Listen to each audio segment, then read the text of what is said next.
Good afternoon, everybody. Welcome to the CUTA webinar, so Canadian Urban Transit Association webinar as part of their annual 2022 conference. We'll be discussing transitioning to a zero-emission fleet, transition vers une flotte à zéro émission. And my name is Mylene Tassy. I'm the Vice President of Sales and Marketing for Novabus, responsible for sales, product planning, bid and proposal, and marketing. And today I'm joined with two gentlemen that will be discussing this interesting subject. But before that, let me just discuss a little bit about the Breakfast Club. Novabus is proud to partner with Breakfast Club of Canada for the launch of a fundraising campaign as part of the 2022 annual conference and transit show of the Canadian Urban Transit Association happening in Montreal next week.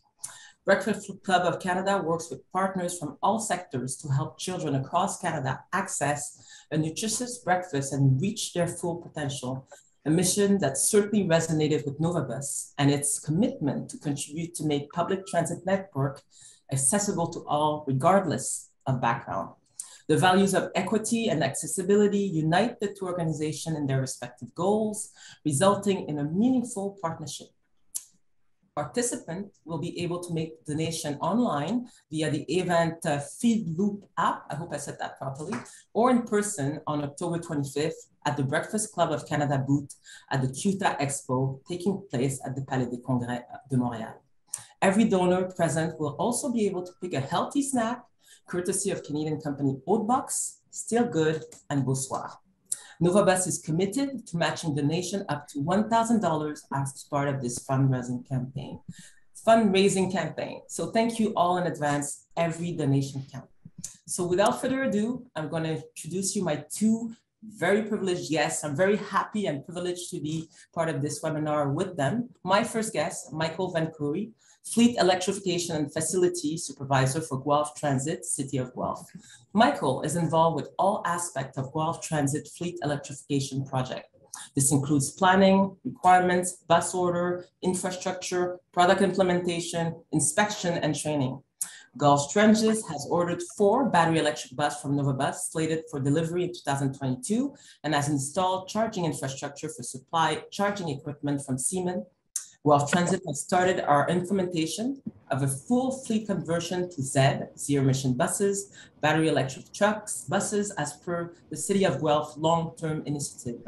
Michael's portfolio in Guelph includes being a licensed mechanics, licensed natural gas and propane fitter, automobile dealership manager, transit operator, transit supervisor, and currently fleet electrification and facility supervisor with 13 years experience at Guelph Transit, educated in management, project management, PM, continuous improvement processes, CIP.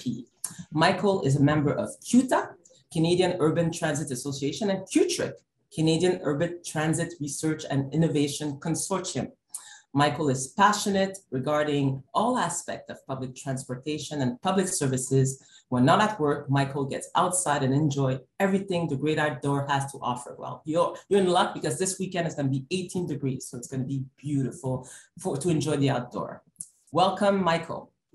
Next, William Cutler, welcome, Director Transit Fleet, Halifax Transit. William Cutler is the director of Halifax Transit Fleet Department and leads a team of over 200 skilled people within various trades. For over 15 years, William has been specification writing for not only other departments within Halifax regional municipalities such as fire, police, and municipal fleet, but assisting many other private businesses and transit providers in Canada as well.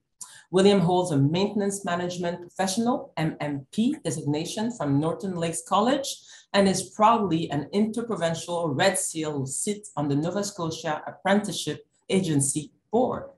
William is passionate about public service and public transportation and advocates for skilled trade in all motive power sector through public engagement and staff development. Welcome, gentlemen. It's a pleasure to be with you today. So let's start. Are you ready to start with some questions? I think so. For sure. So let's start first with William. William, I went a little bit over your bio, but I'm sure there's a lot more to say. Tell us more about your experience within the public transit sector. I started as a supervisor. I came from the private sector as a contractor, mechanic, and I joined Halifax Transit as a supervisor. I moved to quality analyst. I did some acting terms as superintendent. I went to corporate fleet and worked with fire, police, and municipal fleet, and then I was baited back to transit with an offer I couldn't refuse. And yeah, back as a superintendent, one of our garages, we have 2 bus maintenance facilities here. And, I was a successful candidate as director of the entire fleet. So I'm very fortunate. Well done, well done. And also you're from BC, you're not from Halifax, right, William? Yeah, originally from Langley, BC. I went to school in Ontario, Guelph. I went to University of Guelph and then moved out here. Yeah. Excellent. It's funny how small the world is. Yeah. So Michael, Yeah. You have a fellow Guelph Park resident. Tell us more about your experience in public transit. Just like William, I have an extensive mechanical background. I come from the automotive industry with many years of experience managing and supervising in the service industry. I've been at Guelph Transit now, as said in my bio, for 13 years. I really enjoy working in public transit because I can utilize my experience and my strengths that I have from the service industry. Being very mechanical, this fleet electrification project is the perfect fit for me. I can understand and analyze a lot of stuff. Being very analytical helps as well. And I enjoy working in for the city that I'm born in, know and love. So that's why I enjoy working for public transit. Excellent, excellent. And Michael, you're part of the CUTA board. You're involved with CUTA, you're involved with CUTA. So you're also working on basically deriving and transforming the industry and being part of the narrative of how do we successfully do a zero emission fleet deployment. So well done. Let's go back to you, Michael. Guelph was among the first transit agency to announce the move towards its transition to zero emission buses. What words of advice would you share with other similar size transit agency who aren't yet on board with making the transition to zero emission buses? Okay, you just brought it up, but obviously get involved, get started, get involved in organizations like CUTA, get involved with CUTA, get involved with OPTRA. I would dedicate, if you're new and thinking about doing it, dedicate one person, and then when possible or feasible, dedicate a team to lead in the fleet electrification project. I would recommend, from our experience here, is getting involved, getting started in the conversation early, attend committees, conferences, relevant training and webinars, because you learn so much from other agencies. Even if you're a few years out from doing it, you learn so much from other agencies. Transit agencies need to find their own comfort level. Some agencies like to lead, some like to follow. In our case, when we were discussing where we're going, what the best time would be for the transformation, this is when the ICIP funding helped the decision-making process for us. Other things to do is talk to the manufacturers regarding requirements, recommendations that they have. They're a wealth of information, support and advice.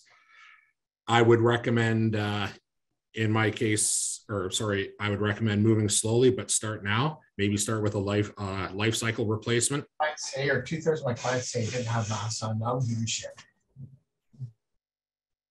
Oh, Mike, they muted you again. So unmute yourself. Sometimes move slowly. Start with maybe a life cycle replacement. Don't underestimate the time it takes for implementing of electric buses. Reach out to utilities.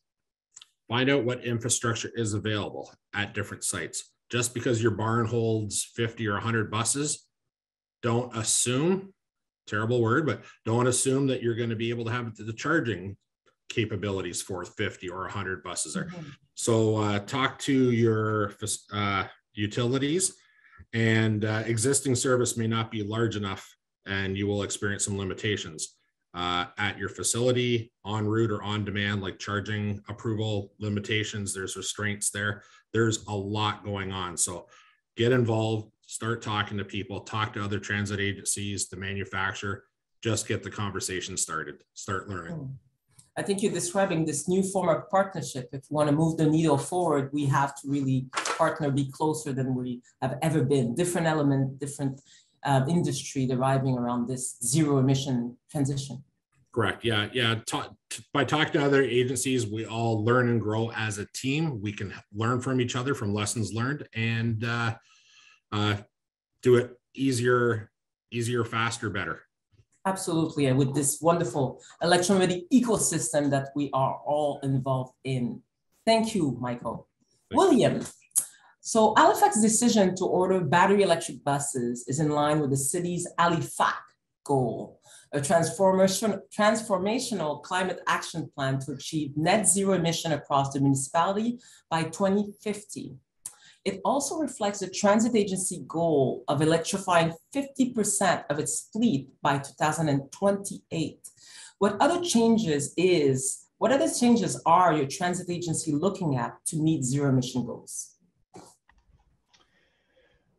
You know, we're already at the inception of a fuel cell feasibility study. So while electrification is inevitable, and you know, we've issued we're going to be receiving 60 electric buses next fall.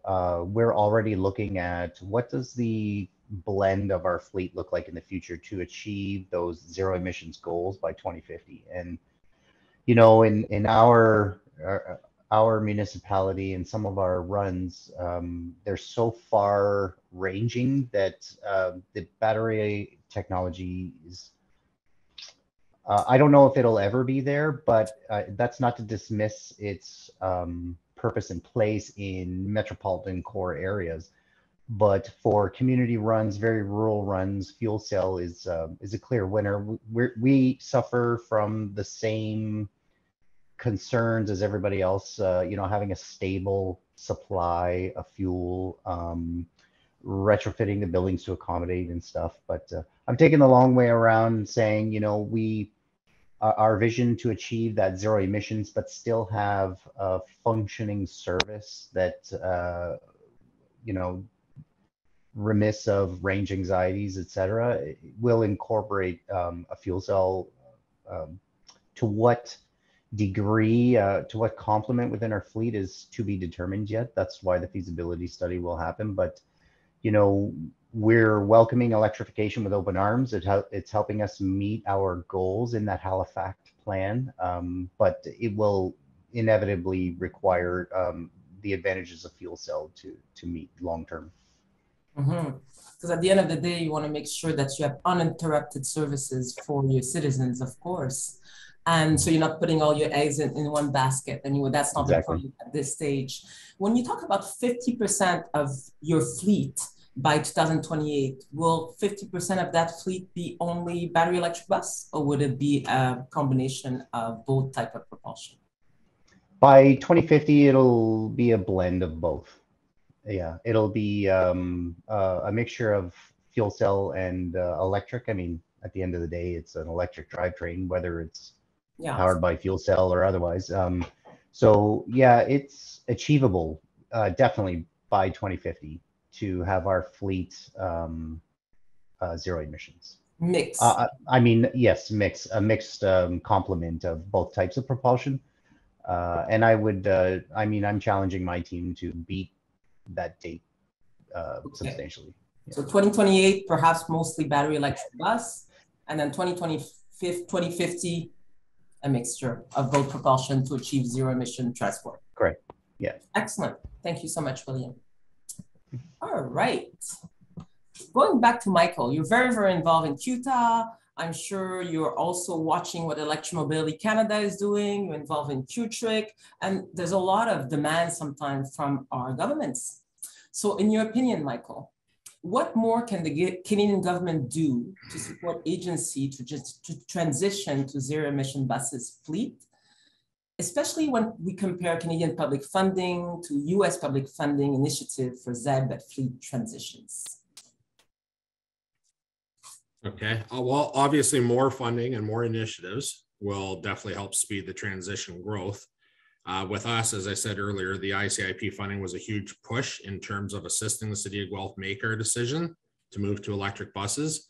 So obviously, that having the availability of that funding is a big deal to a lot of organizations. It would be nice if the Canadian government would continue providing additional support towards the success of this initiative. As we keep adjusting and continue to recover or adjust after COVID, because there's been a lot of changes with COVID. So possibly a more flexible, adaptive funding system to support the high increase of inflation. That goes for everything, of products, services, all the deliverables, in the very big transition of changing from diesel to battery electric buses or zero emission buses. A more flexible system from Yeah. government. Yes. Wow, that's quite an ask, but a more flexible system. Let's see how this flexible system is defined. I look forward to discover it with all of you. One other thing Yes. I just want to bring up too, possibly whenever I turn on the TV, I see all these commercials and campaigns, and I brought this up in other meetings, where certain car manufacturers, hey, look at us, we're electric. I would like to see the Canadian government do a marketing campaign towards public transportation. Ride the bus. Hey, the buses, we're going electric. Help us help you type ad. It would be great. It would be a great push to see something for public transportation in regards to electrification of our fleets. That's true. That's absolutely true. Thank you very much, Michael. Same question for you, William. So what can the Canadian government do more? Can they do more? You know, to echo Mike's sentiment, for smaller properties, small to mid-sized properties, and Halifax included, the availability of funding can be the largest limiting factor to incorporating a lot of our plans. And I think that we're competing with a lot of local needs like homelessness and existing infrastructure maintenance and stuff. So from a municipal lens, a lot of that money is being reallocated for more urgent needs, I'll say, not to dismiss transit as an urgent priority in these times, but to meet the collective emissions reductions across Canada that they're pledging, all of us contribute to, there needs to be more aggressive funding streams. So, if you're going to substantiate those claims, the old term, put your money where your mouth is. Yeah. As we all know that transit providers are rarely, if ever, profitable. So the municipalities have to pick up the tab, and there's a lot of competition out there for those funds right now. And these are very trying times. So the federal help is more important than ever, I would say. Mm-hmm. Federal help in terms of funding. What about that federal help in terms of marketing? Traveling by bus as, a really good option. It's a great, it's such an underrepresented form of marketing. We all know how impactful it can be to increase transit ridership, to everything from emissions to the way a city can be densified, but not a lot of money gets poured into these types of initiatives. And every municipality has such a great and promising transit system, with the ICIP funding and how, I hate to use the word trendy like it's going to fade, but it's getting more and more popular. And we need to ride that surge and try and kind of build off of that momentum. Absolutely. Absolutely. You opened the question of ridership.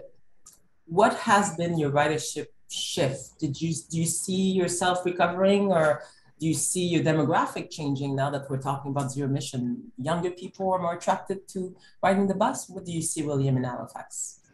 Halifax right now, I think, I'm ballparking, we're over 80% pre-COVID ridership, and that's fantastic. Where I know a lot of other properties are still hurting. Of course, that number can always be better. pre-COVID numbers. Seasonally, you know, it's affected by schools. We're a fairly small city in comparison to a lot of others. So the school year affects our ridership, but it's promising. And I would say that there are a lot of other properties in far worse situations than ours. And so we're fortunate with that regard. We have a fantastic council. And from a community lens, there's transit ridership, I feel, is very good. So yeah, no naysayers in Halifax. It's very promising right now. Excellent, good to hear. Just going to go back to you, Michael, when you talked about marketing and what the Canadian government could just help you market your agency a little bit more. Have you also, as Guelph, also considered, I'm sure you have, marketing the value of riding the bus in high schools or universities, workshop, etc.? Is it something that has been done or could be envisioned? We have had supervisors and representatives from Guelph Transit sitting at different locations to obviously try to direct people to use the bus. But what I meant by that kind of a marketing campaign is we see some fantastic commercials ads from manufacturers. Hey, this is what the future can look like. This is what it will look like. But you don't see that when you turn on your TV. That same information is not relayed to our customers. Just like William said, our ridership is up right now. We're well above 80%. City of Guelph is a university town. William can contest to this. And so at certain times of year, the service levels really change when the university and the colleges are in and when they're out. So we're a very university oriented town, but yeah, I think there always can be more. There always can be more education. Excellent, thank you so much. Going back to William. So we collectively have the goal of transitioning to zero emission buses. We mentioned Halifax, 50% of the fleet by 2028 and 100% by 2050, maybe with a mix of propulsion. If you think back to 2018, William, what were your expectations versus what you have experienced so far? Expectation, if I had to go back and think of where I would be in 2018, I mean, in 2018, we had definitely warmed up to battery technology as an option. I will say back then, you know, if I reflect, standardization of charging had only just been sorted out. So there was a lot of still wild cards. A lot of the rolling assets that were available to us in 2018 were still getting polished. I think fast forwarding a few years, now we see some of those wild cards that maybe kept smaller properties with a lack of funding out of dipping their toes into, you know, electrification right out of the gate because there was such a flux of standardization across the industry. I think that now we're in a much better place. We've maybe reached the plateau for battery technology as we learn the LiFePO battery compositions and all of these great other compositions that are coming to market. I think for the most part, we have a good sense of traction motors, standardized charging, etc.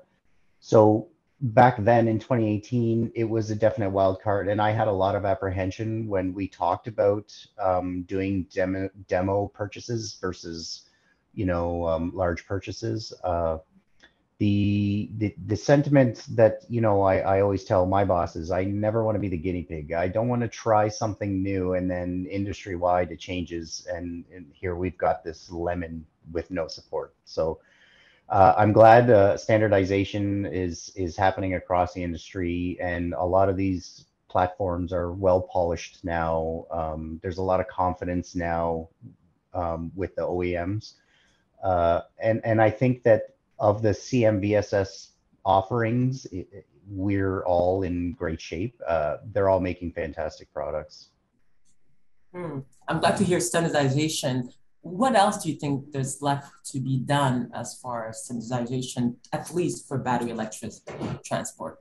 in your opinion? William? You know, there's a lot of, when I talk with my peers, not just Halifax and Fire, but across CUTA, there's a shared apprehension with things like fire suppression. We've all seen videos of Teslas on the side of the road on fire and stuff. You know, I have a genuine fear. We store our buses indoors here for a bunch of reasons, and they're very close and confined. So fire suppression is something the industry needs to kind of step up. The technology in the buses are already here. We're using them. And the codes and legislation for fire suppression with lithium is dangerous. And we all need, as an industry, we all need to be pushing that same, you know, that message is we need something quick for passenger safety and facility safety. So fire suppression with the age of electrification is a big one for me. It's a high risk, and I know our fire departments are nervous about it as well. That's just one example for standardization. Thank you. That's a very good example. Michael, same question for you. So we collectively have the goal of transitioning to zero-emission buses. If you think back of 2018, what were your expectations versus what has been experienced so far? I agree with William. I would say our transit agency's expectations was a slow, somewhat controlled transition, a lot of assumptions, and possibly even scary. Then COVID hit. That affected almost everything globally. Shutdowns affected services, parts availability, causing all kinds of delays for everything. With us, as I said earlier, like the push was the ICIP funding was a big trigger in terms of gaining support to move in the direction of electrification. In 2018 compared to now, now we are no longer the first using particular products. We're not using first generation products. If it's buses, if it's batteries, there's more options of batteries, different sizes of batteries, different buses. Just being able to move forward with the lessons learned that other agencies and other organizations have already learned from helps us, because being part of these organizations helps everybody move forward, being open, working collaboratively, and moving forward. But we need to recognize that the most complex part of is the operations of the bus, how these vehicles will work, and how we are able to adapt in regards to charging, the blocks that they go on, the purchasing of the buses or the infrastructure is kind of like the easy part, so to speak. It's you have to figure out how you're going to adapt these buses into your operations. Yep. And just be aware that kind of some of the lessons that we've learned too is what I said earlier in regards to the infrastructure. But just because you want something, or if it's the barns, if it's the chargers, be aware that there are limitations in regards to not necessarily the chargers, but like the wires, the infrastructure, the transformers, the transmission lines and stuff like that. You really should do your research in regards to that, because that's something that greatly affects your implementation of electric buses.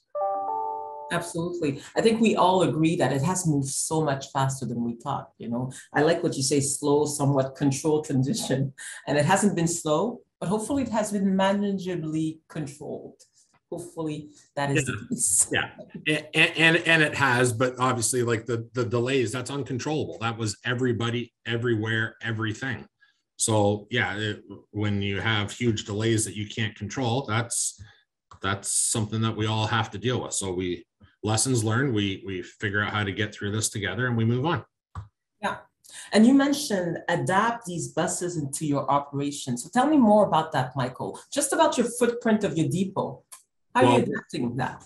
Well, we don't, as we said, we don't, Guelph Transit does not have our buses yet. But when we're trying to learn about all the operational issues that we have with buses, electric buses, depending on your service level, if you need the bus out on the road and it needs to go X amount of kilometers, you may not have a one-to-one replacement from diesel to electric buses. You may need hydrogen fuel cell. You may need on-demand chargers. You have to figure out what blocks to put the buses on. It's not simply just do exactly what you did before. No, everything has to be changed. You need people to jump in, take control. Well, jump in, learn, and then take control when you have it. Yeah, absolutely. Thank you. And William, just bouncing back to you in terms of adapt these buses to your operation. How are you adapting your garages to your future plan exactly? What do you have in mind, the footprint, so on and so forth? Well, we're in design right now for expanding our Halifax garage to accommodate the 60 of our first phase of electrification. So there'll be 60 conventional 40-foots going in that. And because of the changes throughout the municipality with regards to Halifax, we're also looking at things like green roof, solar arrays. So as far as accommodating the buses, there's a lot of extra infrastructure. You know, I've been saying long before the bus RFP went out that the buying the buses is the easy part. That's almost the last part. Sorry to interrupt you, William. Can you raise the volume just a little bit? I think there's some background noise a little bit. Sure. So we're expanding our Halifax garage to accommodate the electrification of the first phase of our fleet. But with that comes, charging. So there's so many different ways we can accomplish the same thing. We need to make it functional and try and reduce the amount of human error that comes with charging. So, pantograph charging is one solution, but not always cost effective.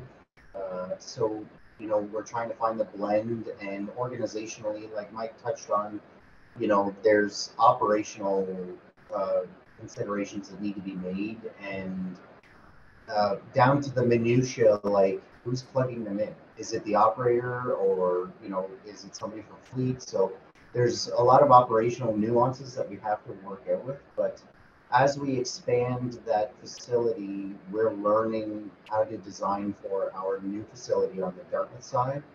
So there's a silver lining to these growing pains for sure, in learning how to adapt.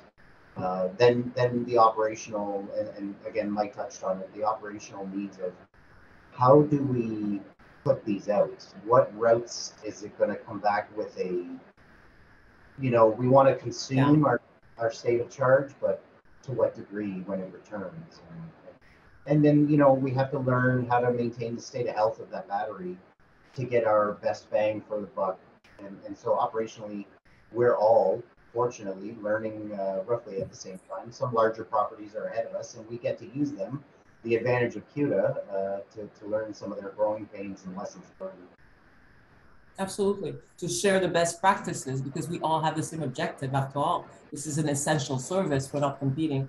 We want to make sure that we can deploy these electric fleet as soon as possible. Make sure we go from point A to point B uninterrupted. Excellent. Thank you so much, William. So with all of it, your transition, your plan, what you've learned, the roadblock, the ecosystem, what we should do first, what we should not forget, and how it's a different form of partnership and sharing of knowledge and best practices. Who or what has been your biggest supporter or supporters to make this transition a reality? William? Personally or organizationally? Both.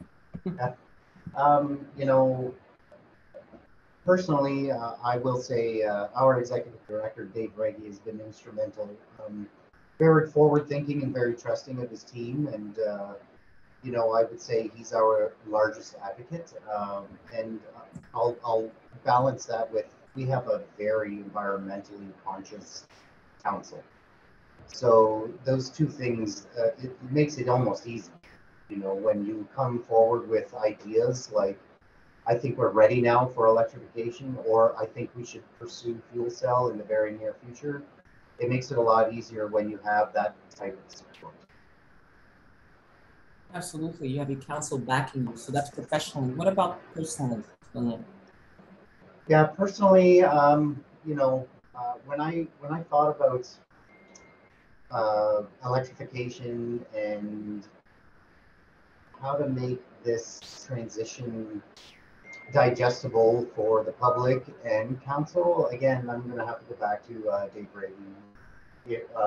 The ability to bounce things off and vent about concerns with the technology, the technology and the implications of such crazy temperature changes in Canada, and you know how that affects the batteries and the operability. It really helps to have somebody question your concerns to help you validate and substantiate, you know, so it's not just my personal opinion, it's here's the facts. And if I say, look, I'm worried, I need to back that up. And you know, having that support was crucial in my ability to make a decision on when we should kind of pursue a demo and next steps. Excellent, really great to hear. Thank you for sharing that, William. Michael, same question to you. Who or what has been your biggest supporter or supporters, personally or professionally, to make this transition a reality? Okay, I'll try to make sure I cover everybody. First of all, seems like I'm accepting an award here. I'm blessed to be part of a team with some very smart, very dedicated managers, environmental project managers who are working on the fleet electrification project with me. Personally, that's fabulous. Our general manager, Robin Jarius, a huge supporter of the electrification project. Locally, I live in the city of Guelph, and this is for the city of Guelph. So Guelph has always been, in my eyes, one of the first communities to do wet dry recycling, to do no pesticide use, to do no lawn watering, and which is a great thing. So it just only makes sense that Guelph was right on board with the fleet electrification. So obviously we have our municipality, our mayor, our councillors supporting our goals to reduce emissions and reduce our carbon footprint. As I said, it's support from upper management and the stakeholders, but there's different kinds of support. Also working with, listening to, and learning from CUTA, CUTA, the manufacturers of the buses, the vendors. That's invaluable information. Just getting involved, just hearing what other people are going through. And when I say hearing what other people are going through, what's the most helpful is to have a real honest outlook as to what issues or let me try that again. What issues you may experience in the future. Hearing from other agencies saying, hey, by the way, you may run into this, be prepared for this. That is fantastic support. Thank you so much, Michael. I think you did accept the award and you forgot nobody. Hopefully you don't get a text right there. You forgot me, what about me, and so on and so forth. William, you put something on the chat. I'll let you read what you put on the chat. Yeah, somebody was asking how long we're going to keep our ICE buses while we learn, and it's a great question. You know, I always say I'm going to try and hold on to them as long as possible, but you know, there's a cost to this. So as soon as we're told, you know, we can't afford to keep these any longer, we need to retire, then. Okay, so maybe we have a few questions here, so that's great. But Alex, do you mind reading the questions? Because let me see if I see them. I'd be happy to read the question from the chat for the group. Are we all right to break out into a little question and answer session for now? Yes, we are. And at the end, I have one final question, but then let's go to the group for questions. Thank you, Alex. No worries. So I'm seeing, is anyone looking at in-motion charging hybrid trolley as a way to expand the operating window of EV vehicles while mitigating HVAC loads on reducing battery size on the vehicle? Michael, do you want to take that question? I can repeat it again, just if you need, Michael. No, I think City of Guelph is open-minded and looking at all possible options. right now, I can tell you, as previously indicated, we're implementing the BEB buses, and that's what the immediate future holds for us. Thank you. What about you, William?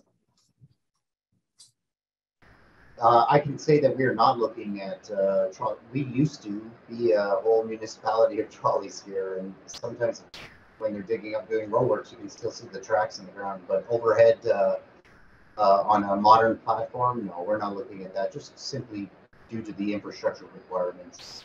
I'll give you, on-route charging is another one that we only briefly entertained, and I don't know that we're going to pursue for the same reasons. It's the cost of infrastructure, and then the consideration of how does that age the battery if prematurely due to the high amperage is another concern. So we're not really looking at that from an HVAC load perspective.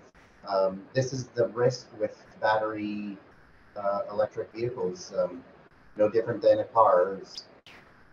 If you're going to run AC or heat, there's going to be an impact to that. And if you're in a standing load and those apparatuses are trying to compete, to set to reach your set points, not one property is alone in this fight. We're all going to be equally dealing with the same restrictions. And I don't know that HVAC technology has caught up.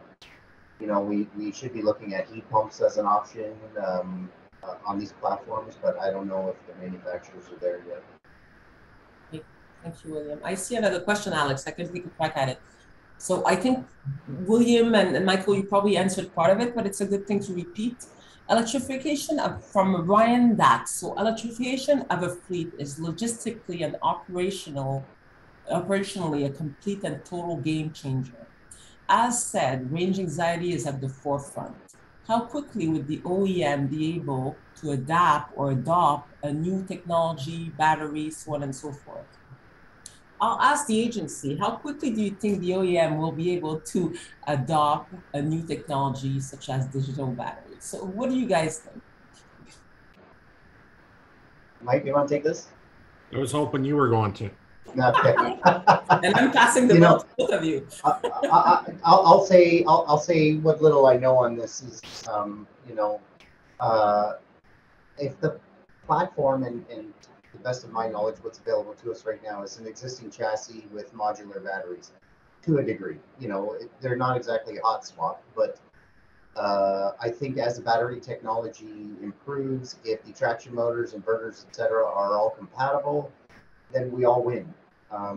Then as things age out or cells get bad or the batteries just, for whatever reason need to be replaced, if the battery technology changes and the additional components are compatible, then the cost is lessened. I wouldn't say it's going to be affordable, but it'll be lessened. So, I'm an operator. I fix them. I'm not sure that I could be an authority on that subject, but I think given some of the chassis that are available to us, as long as things are modular and compatible, we should be safe. Michael? I like those words, modular and compatible. That seems to be very, very relevant, and kind of see what the future holds. But I really don't have anything much more to add after that beautiful speech. So obviously, we know for battery electric bus, the battery is a huge subsystem and a huge capital element also of the bus. And we're looking at a different evolution of the density of the battery in order to alleviate some of the range anxiety that William alluded to in one of the questions. So obviously, what's important is for organizations like CUTA and CUTA to bring the knowledge forward in North America so we can have competency here and have a supply chain not only starting with the raw material, but also starting with the manufacturing of the lithium battery in order to move the technology forward. As far as Novabus is concerned, obviously it is a building block that is essential for us to look at closely and to understand how it evolves from the raw material all the way to conception in order to have buses that have greater range, but not necessarily a bigger weight or more battery on the bus itself. So Module will still be very popular. Of course, it's necessary, but also a standardization in terms of energy protocol is essential, but moving the technology forward and have a bit more of a supply chain or a value chain in terms of battery technology and competency would be beneficial for us all as well. Okay, there's another question here. Is anyone, and William, you already answered that question, so I'll send it to Michael. Is anyone planning to delay the retirement of a certain percentage of the retiring diesel in case the battery electric bus have issues? For example, what if you replace 60 diesel with 60 battery electric bus and then it takes months or longer to get all of them reliably operational? Michael? Absolutely, great question. We don't have our electric buses yet, but that's already been a big part of our conversations recently. 100%, we are planning on holding on to some diesel buses a little bit longer. As I said earlier, it's not a one-to-one replacement in the first place. What happens if there was an issue with the infrastructure coming to our chargers or whatever the case is? But yes, we 100% are holding on to some of our diesel buses, and we're not going to be selling them or getting rid of them as early and as fast as we normally anticipated. So we are holding on to more longer just in case. Is it like William, you'll hold on to it until finance tells you to stop? I definitely do not want to get rid of them because I think our learning curve should be 4 seasons. Absolutely. We have a question from Aaron Cook. Lack of fire suppression guidelines was referenced earlier. I think you referenced it, William. Has anyone started looking at facility modification updates or challenges of mixed fleet? I'll throw it to Michael. Michael, what do you think about that? I have heard many conversations. I have not, I've heard and been involved in a few conversations. I've heard talks about fire suppression systems in the buses, fire suppression systems in the facilities, fire curtains, all kinds of different options. But in regards to what is feasible, what is actually being done at other agencies and across the world, I don't think there really has been, what's the word I'm looking for? Standardization of anybody doing the same thing as of yet. I think it's just being reviewed and being looked at right now, from what I understand. Great, thank you. Do you have anything to add to that, William? You mentioned that it was certainly a concern and it was scary, but anything else? Yeah, I would say have a chat with your local fire department. They're very keen to be a part of these conversations, and they want to have as much input as possible. And you know, risk and insurance is another organization within the municipalities that need to be a part of these conversations, because we're all learning at the same time. As things change and you have a blend of propulsion systems, perhaps there's different requirements in order to separate and save some of the assets in the worst case scenario. So involve as many people in those conversations as possible, especially your local fire department. Absolutely, absolutely. And I think one thing to add to this is, just because we're talking about the fire system as well, we're still in the implementation part of this, but getting all the first responders involved in like a training program before you get the buses, before the buses go on the road, making sure that they're aware of their electric buses or their hydrogen fuel cell or whatever. And these are the steps that you can identify it. These are the best steps to deal with any issue on or around the bus. Thank you, Michael. Another question. How does transit agencies perceive the common chassis platform idea for diesel and battery electric bus? Do you think manufacturers should look towards common chassis platform in that? I think I'm going to take my notepad now and take some notes. William? You know, I have an opinion of this, but it's probably never going to happen, because that would be akin to saying, why can't Chevy, Ford, Honda, Kia all just get together and have one shared platform? There's no competitive advantage for the OEMs, and everybody's going to have ideas and ways to do it differently. And honestly, having competition is healthy for us, the end user. So while it may make sense from a design and logistics standpoint to standardize everything right down to the nuts and bolts, every municipality across Canada, while running a bus, they're so different. from, you know, our interior textures and design language and our exteriors, and, you know, we all have individual preferences on HVAC and drivetrain. So having that mixture is a competitive advantage for us, the end user, the purchaser. I see both sides. I get why the question exists. If everything was so standardized that it eliminated the frustration of building specifications and helped with the OEMs, sure, that would be nice. But it's not a one size shoe fits all. You know, the geography in Halifax is wildly different than Regina. So we need to have a different platform to suit the needs. And maybe, you know, the easy answer is, well, let's just have different battery packs with different traction motors for that same platform. But again, there's so many nuances, and I'm a spec writer. There's so many nuances and changes that it would be almost impossible to have a one size fits all. Thank you. What about you, Michael? What do you think about that? One size fits all platform does sound great. And obviously it's being done in the automotive industry, but it's being done within that manufacturer. So if there is a standardized platform, there's a possibility that manufacturers may have their platform within their line of buses, but I don't think it can go from manufacturer to manufacturer. I don't think it's doable. I don't think it's feasible. And why do it? It doesn't benefit really anybody. Great, thank you. Two more questions from the chat, and I'll ask the final question, and we'll have, unfortunately, to say goodbye. Every good thing must come to an end. Have you created any new position to support ZEB integration or using existing resources? Michael, you mentioned that it was important in one of the questions to have a dedicated team. What has Guelph done as far as that concerned? City of Guelph has appointed it's myself, first of all, and we have a fleet electrification team that is in charge of overseeing all this. Has any new positions been opened?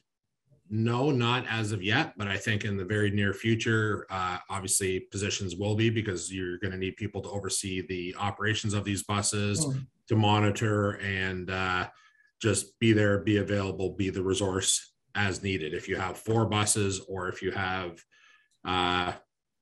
50, you need somebody to take the lead on this. You need some leaders. Not everyone can just kind of sit by the wayside and watch.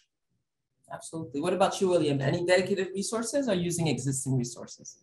No, absolutely. It's absolutely imperative. We have a sustainable fleet analyst, and now we've got a dedicated project manager for this.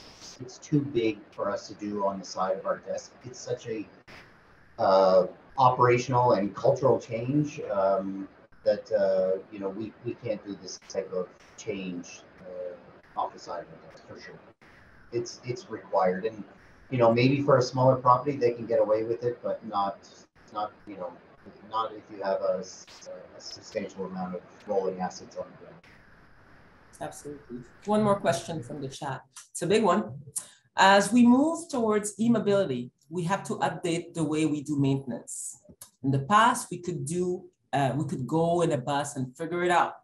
But with high voltage and sometimes live systems, a mistake can kill someone in 0.05 seconds. Have you seen a need for pan-Canadian standardization in training? Would it be a big challenge to train the current workforce to this new technology? Michael? Well, we have already started training the mechanics in regards to the battery electric buses. It is anything that's 600 or 800 volts DC, not AC, is a very dangerous voltage to deal with. So, I guess just the only other thing I can add to that answer is we're in the process right now of doing our training for our electric buses that we have not received as of yet.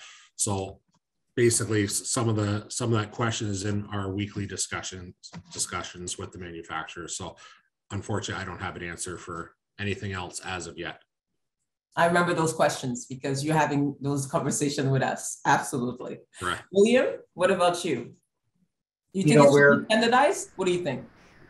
Training, Yeah, I mean, high voltage training sort of is outside of motive applications, and you know, there's going to be similar and familiar training. You know, we're trusting the OEMs to provide us with what we need to fix the bus. So it's risky, yes. And if without proper training, we're not going to put our staff in that position. So we're trusting on the OEM to provide a very comprehensive program for us in order to disconnect and safely maintain the buses. It's incumbent on the OEM to teach us how to use their product, for sure. Yeah, it's a challenge we all have, and we all have to meet it. We have to be successful, for sure. Well, my last question was, you're in Montreal. Name 2 things you're going to do. Michael, what are you going to do while you're in Montreal? Name some things I'm going to do. Well, when I'm in Montreal, a big highlight is going to go visit the Nova plant and see the hands-on work that's going into the delivery of our 4 vehicles. In all honesty, I enjoy the presentations of the conference and hearing other people's stories, experiences, and recommendations. There's great networking sessions in terms of just exchanging ideas and experiences, and also hope to hit a few quality restaurants and maybe a tour of old Montreal. Sounds good. What about you, William? I won't prioritize. I'm not going to prioritize what's more important to me, the networking or a big bowl of pho. But I can't wait to get downtown and check out Chinatown for sure. I'm looking forward to the roundtables. They're absolutely instrumental in every CUTA that I've ever gone to. The networking is tough to beat electronically. You know, it's important to maintain and establish relationships throughout the industry. Well, thank you to you both. Thank you, Michael. Thank you, William. Thank you, CUTA, for doing this and being with us for this really interesting webinar and transitioning to a zero-emission fleet. Don't forget the Breakfast Club Canada. Go to the Breakfast Club Canada booth or donate online. It's really important for the youth to have a full stomach so they can, you know, work on those zero-emission bus in 2050, 2028. So thank you to CUTA. Thank you to all, and have a very good end of the day. Bye-bye. Thank you. Thank you. Bye. Bye-bye. Bye-bye.